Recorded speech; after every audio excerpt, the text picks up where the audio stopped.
अस्सलाम वालेकुम dear student, welcome back. हम डिस्कस कर रहे हैं एलिफेटिक हाइड्रोकार्बन चैप्टर नंबर 8। उसमें हमने प्रीवियस लेक्चर में हमने वाइंड अप किया अल्केन को। अल्केन के सबसे पहले हम जनरल मेथड पढ़े, नंबर 2 पे हमने फ़िज़िकल करैक्टरिस्टिक्स पढ़ा, तीसरे पॉइंट पे हमने उनके केमिकल रिएक्शन देखे, और number 4 uses of alkane methane. Next हमारा आर्टिकल है alkenes. Alkyne carbon carbon double bond is present. Alkyne को हम ओलिफिन्स भी कहते हैं, that is oil farming compound. जब ये हैलोजन वगैरह के साथ रिएक्ट करते हैं तो ऑयली कंपाउंड बनाते हैं क्लोरीन वगैरह के साथ। तो इसमें जो इसका जो पहला मेंबर है वो CH2 डबल बॉन्ड CH2 है, जिसको हम इथीन कहते हैं। इसमें sp2 स्टूडेंट हाइब्रिडाइजेशन है, sp2 हाइब्रिडाइजेशन। इनमें जो एंगल है वो 120 का है, और जो शेप ज्योमेट्री है वो प्लेनर ट्राईएंगुलर है।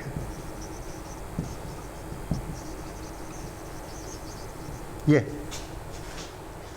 और कार्बन कार्बन डबल बॉन्ड इनमें होता है, और इनका जो पहला मेंबर सिंपल मेंबर है that is CH2 double bond CH2, जिसको हम मॉलिक्यूलर फॉर्म में C2H4 लिखते हैं, और इसका नेम है ईथीन। तो स्टूडेंट्स, ये था इसका ब्रीफ इंट्रोडक्शन। अब हम आते हैं इसके पहले पॉइंट की जानब, that is the general method of preparation of alkyne,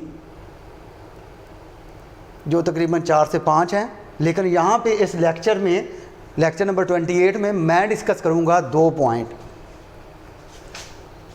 2 point के लिहाज से इसकी जो है वो प्रिपरेशन हम डिस्कस करेंगे।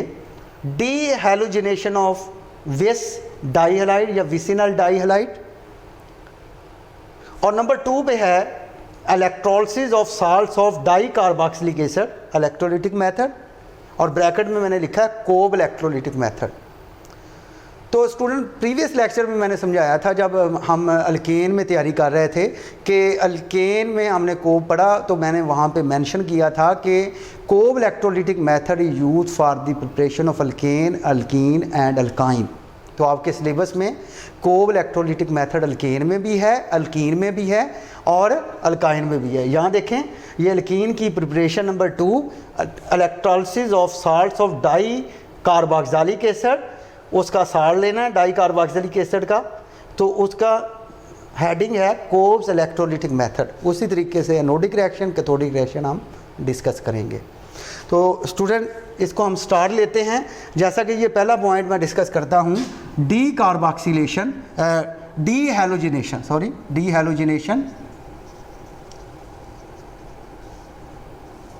Of vic डाईहैलाइड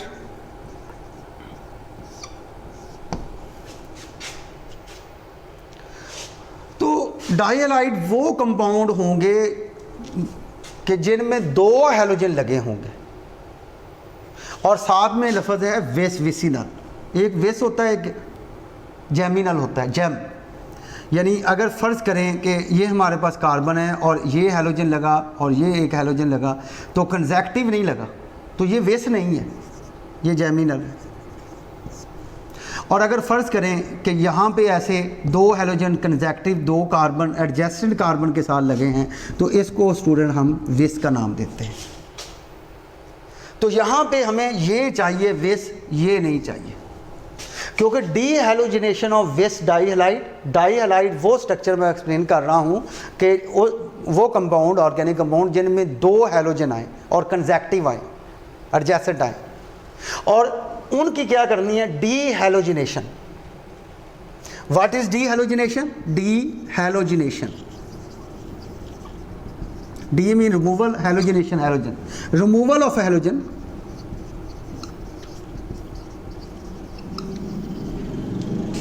from vic dihalide is called dehalogenation of vic dihalide, यानी हैलोजन का रिमूव कर देना।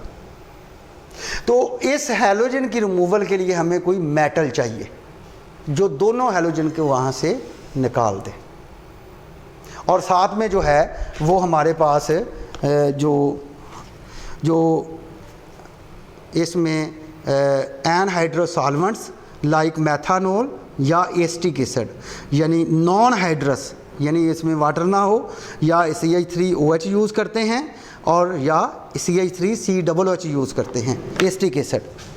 तो इसमें ये हमारे पास एक स्ट्रक्चर मैं लेता हूँ, जनरल स्ट्रक्चर, मतवजे हों, RCC ये फ़र्ज़ करें, और यहाँ पे एक हैलोजन ये लगा दिया, X रिप्रेजेंट हैलोजन। तो यहाँ वैलेंसी पूरी कर लें, ये देखें 1 2 3 और ये 4, 1 2 ये 2। और इसमें हम मेटल जो यूज़ करते हैं दैट इज़ Zn, जिंक, क्योंकि जिंक डाईवेलेंट होता है, और जो हैलोजन है वो मोनोवेलेंट होता है। जिंक दोनों हैलोजन को ले जाएगा और कंपाउंड बनाएगा जिंक हैलाइड, उसको हम कहते हैं ZnX2। तो इसके लिए मैंने अभी बताया था, या तो हम यूज़ करेंगे CH3OH मैथानॉल एनहाइड्रस या नॉन हाइड्रस, या हम यूज़ करेंगे acetic acid CH3COOH ethanoic acid. तो इसमें ये दोनों हैलोजन इसके साथ रिएक्ट करके ZnX2, और ये वैसे आप चेक कर लें, 2 कंसेक्यूटिव कार्बन के दरमियान हैलोजन अटैच है। अब जब यहाँ पे आप मतवजे हों, दोनों हैलोजन निकल जाएंगे, ये बॉन्ड भी चला गया, ये बॉन्ड भी चला गया, तो इसकी वैलेंसी क्या होगी, डिस्टर्ब होगी। और ये मैं लिख रहा हूँ RCH2, ये तो पूरी है वैलेंसी, R की 1 होती है, लेकिन यहाँ पे इस कार्बन को देखें, ये सफ़र है और ये भी सफ़र है, डिस्टर्ब है। इस कार्बन की भी 3 रहेगी और इस कार्बन की भी 3 रहेगी, तो ऑटोमेटिकली यहाँ पे हम एक बॉन्ड लगाएंगे, डबल बॉन्ड, और वो सिंगल बॉन्ड जो है वो डबल बॉन्ड में कन्वर्ट हो गया। इसका मतलब अल्कीन हैज़ बिन फॉर्म। और ये देखिए डबल बॉन्ड से इसकी वैलेंसी भी 4 पूरी होगी, इसकी भी 4 पूरी होगी, तो alkyne has been form. For example आप एग्जाम्पल लें कोई, वो तो जनरल लिखा था मैंने, ये फ़र्ज़ करें ये Br लगा दें, ये Br लगा दें कंसेक्यूटिव विस, और ये इसकी वैलेंसी में पूरी कर रहा हूँ ये, तो ये हमारे पास बना, इसका नाम अकॉर्डिंग टू IUPAC 2 पे ब्रोमो है, 3 पे ब्रोमो है, तो हम कहेंगे 2 3 और प्रीफिक्स यूज़ करेंगे डाई ब्रोमो। तो 2 3 डाई ब्रोमो, और लॉन्गेस्ट चेन ये है जिसको हम कहते हैं ब्यूटेन, तो ये ब्यूटेन आ गया। ये अल्केन वाला ये स्ट्रक्चर है, और ये एज ए सब्स्टिट्यूट डील कर रहे हैं, तो 2 3 डाई ब्रोमो ब्यूटेन। और जब हम इसमें Zn ऐड करेंगे in the presence of anhydrous या नॉन हाइड्रस मैथानॉल, तो जिंक क्या करेगा, जिंक दोनों ब्रोमीन जो है वो जिंक ब्रोमाइड की सूरत में वहाँ से निकल जाएंगे, ZnBr2, और प्लस यहाँ पे, और ये बात ज़हन में रखनी है कि 2 कंसेक्यूटिव कार्बन के दरमियान जो Br लगा है ना, वहाँ ही डबल बॉन्ड आएगा, क्योंकि जहाँ पे 2 Br निकलेंगे वहाँ ही वैलेंसी डिस्टर्ब होगी, वहाँ ही वैलेंसी सफ़र होगी, और वहाँ क्या आ जाएगा, डबल बॉन्ड आ जाएगा CH3CH, और यहाँ पे डबल बॉन्ड आके ये CH और ये CH3, और इसका नाम बनेगा हमारे पास 2 3 के दरमियान में तो 2 आ गया, तो दिस इज़ 2 ब्यूटी, और इसको हम कहते हैं 2 ब्यूटी। तो स्टूडेंट और भी एग्जांपल आप दे सकते हैं इससे, जितने कार्बन वाला आप जो है ना वो डाई हैलाइड लेंगे, मतवजे हों, we discuss the first preparation of alkene by the dehalogenation of this dihalide. तो जितने कार्बन वाला डाई हैलाइड लेंगे उतने कार्बन वाला अल्कीन बनेगा। अगर 2 कार्बन वाला आपने डाई हैलाइड होना चाहिए, एक हैलोजन नहीं लगाना, 2 तो वो 2 कार्बन से स्टार्ट हो सकता है, तो इसका मतलब हम इससे अल्कीन का फर्स्ट मेंबर भी बना सकते हैं, दूसरा भी बना सकते हैं, सारे मेंबर बना सकते हैं। तो ये था हमारे पास first preparation, dehalogenation of vic dihalide. दूसरा है हमारे पास that is the electrolysis of salts of dicarboxylic acid, mean Kolbe's electrolytic method. तो मुतवज्जे हों इसके बारे में, ये हमारे पास को इलेक्ट्रोलिटिक मेथड, और ये इसके लिए साल्ट कौन सा लेना है, डाई कार्बोक्सिलिक एसिड, यानी जिसमें 2 COOH होंगे उसका हमने साल्ट लेना है। तो सबसे पहले मैं साल्ट कैसे बनता है वो आपको समझाऊंगा। That is obtain from succinic acid. ये देखें, ये CH2, ये CH2, COOH और ये COOH प्लस 2NaOH। क्यों लिखा 2NaOH? क्योंकि यहाँ से एक हाइड्रोजन और यहाँ से एक हाइड्रोजन जब स्किप होगा तो इधर भी Na लगेगा और इधर भी एक Na लगेगा, तो इस वजह से हमें 2NaOH चाहिए, क्योंकि 2 Na हमें चाहिए, एक Na इसके लिए, एक Na इसके लिए। तो CH2, ये COO और ये COO और यहाँ भी Na आ गया और ये भी हमारे पास Na आ गया, और प्लस मतलब ये 2 हाइड्रोजन आपके पास बचे हैं और 2 OH बचे हैं, तो ये हमारे पास आ जाएगा 2H2O। तो this is succinic acid.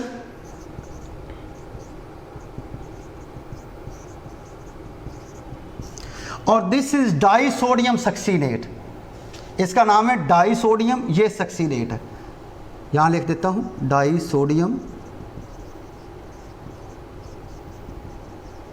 Succinate. तो स्टूडेंट ये तो आपके नहीं दिया गया बुक में, तो मैंने आपको बताया यहाँ से आपने स्टार्ट लेना है और इसकी आपने क्या करनी है, इलेक्ट्रोलिसिस करनी है अकॉर्डिंग टू कोब इलेक्ट्रोलिटिक मेथड। ये मैंने आपको बताया है कि किस तरीके से ये जो डाइसोडियम सक्सीनेट है वो किससे बना, that has been obtained from their acid. और डाइसोडियम सक्सीनेट का जो एसिड है वो सक्सीनिक एसिड, ये सक्सीनिक एसिड।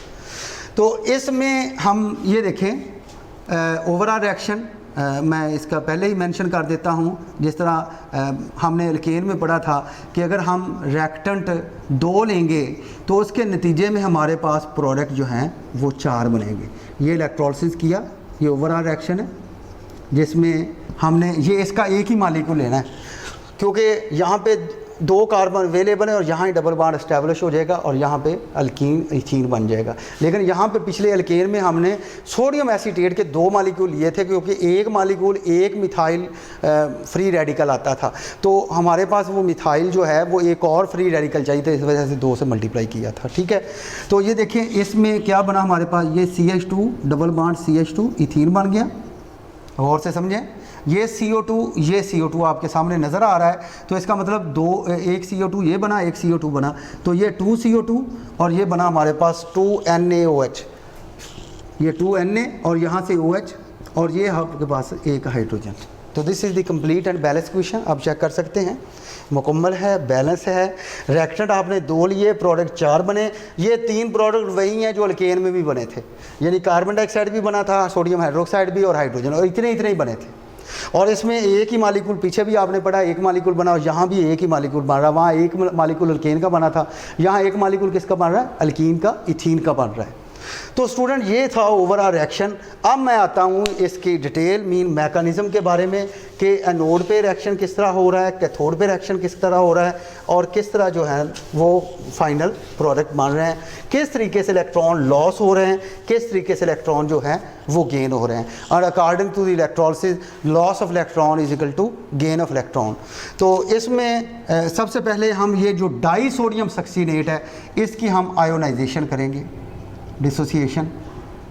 तो जब ये आयोनाइज होगा, ये COO तो एक्वस में, तो क्या होगा, ये डाइसोडियम सक्सीनेट सक्सीनेट आयन बनेंगे और साथ में सोडियम आयन बनेंगे। ये सक्सीनेट आयन नेगेटिव आयन और सोडियम आयन पॉजिटिव आयन। ये CH2 COO negative, COO negative और प्लस ये हमारे पास 2Na पॉजिटिव। वाटर को भी हम आयोनाइज कर दें तो ये वाटर 2H2 लेना है, क्योंकि आप बैलेंस में देख सकते हैं। तो ये बना हमारे पास 2H positive plus 2OH negative. ये वाटर भी आयोनाइज हो गया। इधर 2 यहाँ पे पॉजिटिव नेगेटिव बन गए, 2 यहाँ पे पॉजिटिव नेगेटिव बन गए। ठीक है, तो इसमें रिएक्शन एट एनोड पे रिएक्शन आप जानते हैं कि ऑक्सीडेशन होती है और लॉस ऑफ इलेक्ट्रॉन। ये तो यहाँ पे ये जो सक्सीनेट आयन है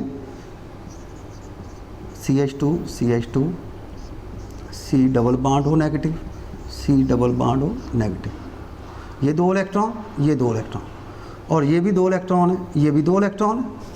क्या हुआ, ये जो मैं सर्कल कर रहा हूँ इसका मतलब एक इलेक्ट्रॉन इस पॉइंट से जाएगा और एक इलेक्ट्रॉन इस पॉइंट से जाएगा। गौर से देखिए, एक इलेक्ट्रॉन यहाँ से जाएगा, एक, तो कितने इलेक्ट्रॉन लॉस हो गए, 2। तो ये फ्री रेडिकल में कन्वर्ट हो गया, यहाँ भी एक इलेक्ट्रॉन बाकी बच गया ऑक्सीजन पे, यहाँ भी एक बाकी बच गया ऑक्सीजन पे, ये डॉट में चला गया। तो CH2, ये CH2, ये C डबल O, ये C डबल O, और ये डॉट आ गया और ये डॉट आ गया। अब नेक्स्ट क्या है कि यहाँ पे डी कार्बोक्सिलेशन है, तो removal of carbon dioxide, so CH2, C double O, और ये C डबल O और डॉट। अब सिचुएशन समझिए, यहाँ भी आपको पता है 2 इलेक्ट्रॉन है और यहाँ भी 2 इलेक्ट्रॉन है। तो इसको आप स्ट्रक्चर व्यू में भी लिख सकते हैं। तो इसमें आप चेक करें कि यहाँ पे CO2 कब रिमूव होगा, जब ये डॉट को एक डॉट और मिलेगा। आप इस तरीके से लिख सकते हैं, ये देखें C डबल बॉन्ड O, ये डॉट, इसको भी ऐसे लिख लें, C double bond O dot. Clear. अब देखें ज़रा गौर से, अब ये CO2 कब जाएगा, जहाँ पे जब कार्बन ऑक्सीजन के दरमियान में डबल बॉन्ड आएगा। देखें ज़रा, क्योंकि CO2 का स्ट्रक्चरल व्यू ये है, मतवज्जे हो, ये स्ट्रक्चर व्यू, ये C डबल बॉन्ड O, यहाँ C डबल बॉन्ड O तो है, यहाँ सिंगल बॉन्ड है। तो इस डबल बॉन्ड को लाने के लिए यहाँ से एक इलेक्ट्रॉन इधर ट्रांसफ़र हो जाएगा यहाँ पे, और ये डबल बॉन्ड बन गया, और यहाँ पे वो ब्रेकेज हो जाएगी। और बिल्कुल सेम इसी तरह यहाँ भी 2 इलेक्ट्रॉन है और यहाँ भी डबल बॉन्ड आना चाहिए, तो ये एक इलेक्ट्रॉन इधर आ जाएगा और यहाँ पे वो डबल बॉन्ड बन गया और यहाँ पे क्लीवेज हो गई। तो इसका मतलब ये CO2 और ये CO2 कब निकलेगा, जब इस डॉट को एक डॉट मीन और इलेक्ट्रॉन मिलेगा। तो वो इलेक्ट्रॉन कहाँ से आएगा, वो कार्बन से आएगा। तो कार्बन से जब एक इलेक्ट्रॉन उस साइड पे चला जाएगा तो कार्बन जो है वो डॉट में चला जाएगा, और ये कार्बन भी डॉट में चला जाएगा।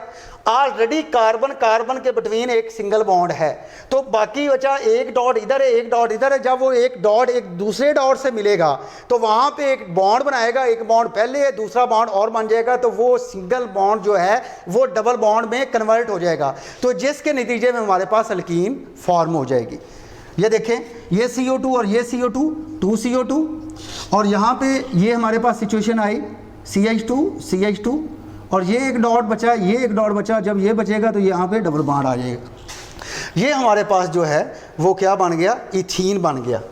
अब नेक्स्ट स्टूडेंट जो हमारे इसका ये मैंने एनोड पे रिएक्शन करवाया है। अब हम करेंगे कैथोड पे रिएक्शन, कैथोडिक रिएक्शन। तो at cathode reduction takes place, और reduction mean gain of electron,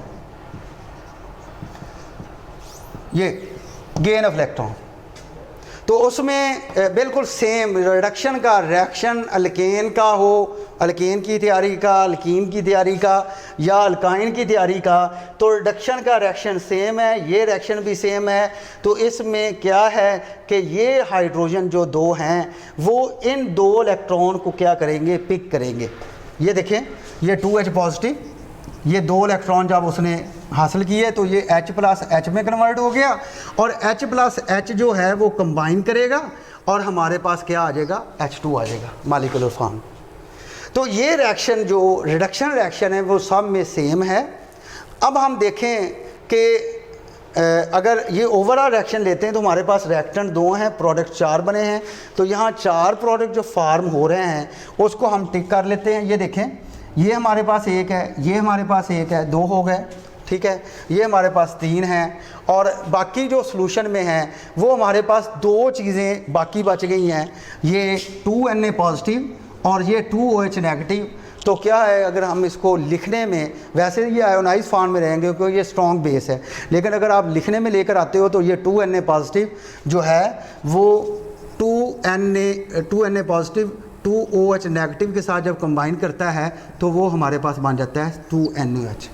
ये देख लें, 2NaOH। इसका मतलब 1 2 3 4, तो ये देखें 1, ये 2, ठीक है, ये 3 और ये 4। तो स्टूडेंट ये था हमारे पास दूसरा पॉइंट कोब इलेक्ट्रोलिटिक मेथड, जिसमें मैंने बताया आपको कि कोब इलेक्ट्रोलिटिक मेथड अल्कीन की जो प्रिपरेशन है इथीन की, उसके लिए हम जो साल्ट लेते हैं वो डाई कार्बोक्सिलिक एसिड का लेना है। और डाई कार्बोक्सिलिक एसिड में यानी वो कार्बोक्सिलिक एसिड जिनमें 2 COOH हों उनको हम डाई कार्बोक्सिलिक एसिड कहते हैं। और जो मोनो कार्बोक्सिलिक एसिड होते हैं उनमें एक COOH ग्रुप होता है, जिस तरह हमने एसिटिक एसिड का साल्ट लिया था सोडियम एसीटेट या पोटाशियम एसीटेट, ठीक है। तो ये डाई कार्बोक्सिलिक एसिड है, और जब इसको हम स्ट्रॉन्ग बेस के साथ रिएक्ट करवाएंगे उसके नतीजे में हमारे पास जो साल्ट आएगा तो उसको हम कहेंगे डाई कार्बोक्सिलिक एसिड का salt, this is die sodium succinate. तो ये साथ वाटर, और इस डाई सोडियम सक्सीनेट की क्या की हमने इलेक्ट्रोलिसिस की, ये देखिए आयोनाइजेशन रिएक्शन, सक्सीनेट आयन और सोडियम आयन, और ये वाटर को आयोनाइज कर दिया। तो एनोड पे जो है वो लॉस ऑफ इलेक्ट्रॉन, और सक्सीनेट आयन क्या करते हैं वो एनोड पे जाते हैं और जाके 2 इलेक्ट्रॉन यहाँ से खारिज करते हैं और ऑक्सीजन पे डॉट आ जाता है। जब ऑक्सीजन पे डॉट आया तो इसको मैंने एक्सप्लेन किया, तो जब ऑक्सीजन पे डॉट आएगा तो CO2 का रिमूवल नहीं होगा जब तक उस डॉट को एक डॉट मीन और एक इलेक्ट्रॉन नहीं मिलेगा। तो वो इलेक्ट्रॉन कार्बन से आएगा, तो जब कार्बन से आएगा तो वो CO2 निकल गया, इधर से भी निकल गया, और ये कार्बन कार्बन के दरमियान में 2 डॉट आ गए, वो डबल बॉन्ड में कन्वर्ट हो गए। तो नेक्स्ट ये जो हाइड्रोजन है आयन, वो 2 इलेक्ट्रॉन उन्होंने खारिज किए थे, ये 2 इलेक्ट्रॉन जो है वो गेन कर लेंगे और वो हाइड्रोजन एटम में कन्वर्ट हो जाएंगे, और हाइड्रोजन एटम फिर हाइड्रोजन मॉलिक्यूल में कन्वर्ट हो जाएगा स्टेबल में। तो ये और 2Na पॉजिटिव और 2OH नेगेटिव सोल्यूशन में थे, आयोनाइज फॉर्म में थे, वो मिलकर जो है ना वो सोडियम हाइड्रोक्साइड बना लेंगे। तो स्टूडेंट ये था अल्कीन से related lecture number 1, the general method of preparation for alkyne, जिसमें हमने 2 मेथड को डिस्कस किया है, बाकी नेक्स्ट लेक्चर में होंगे। वो 2 मेथड हैं, फिर रिपीट कर रहा हूँ, एक मेथड का नाम है डी हैलोजिनेशन ऑफ विस डाइहैलाइड और दूसरे का नाम है Kolbe electrolytic method. Best of luck, अल्लाह हाफिज़।